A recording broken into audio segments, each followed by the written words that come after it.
Hey guys, it's Drew. I chose Scratch because I think it is just an excellent example for Criteria 21. I believe this really ignites computational thinking. It just empowers the kids as learners. It just naturally drives them to become collaborators, and it just offers up so many great opportunities for digital citizenship as well. So let me show you what I'm up. I've created a gamified 5-level challenge for kids to make a race car game that starts with a lot of support, and by the end the kids are really pushed into their computational thinking.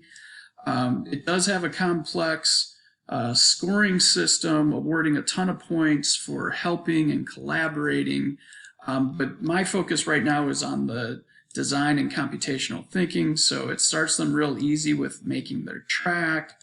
And then it starts becoming more challenging after they make their sprites. There are some tutorials I put in due to distance learning, but as they progress, there's less of them, especially as they're doing their code, and they are pushed to kind of help each other. But I do share it a little quicker in distance learning. But by the time they get to the 5th level, where there's all these fun bonuses, where they can make the cars explode and timers, and I mean, they're really learning how to code at this point. We're pushed to collaborate, and one of the ways we do that is with a Google slide we do.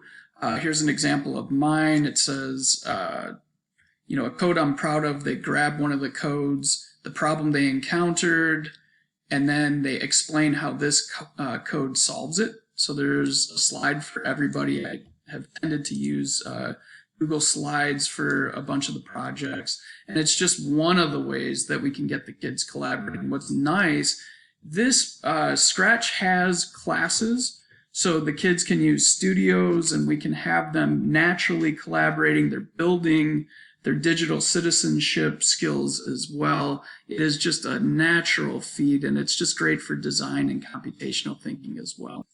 I mainly model this remotely via Zoom, and then I do a bunch of screencasts as well for the kids so they can pick up how to do things that way. And I also like to just throw out challenges for the kids where I'll show them a piece of broken code and say, who can fix this? I mean, the options are limitless. So these are just some of the ways we collaborate, and just really, really love using Scratch. Couldn't recommend it higher. Hope you enjoy.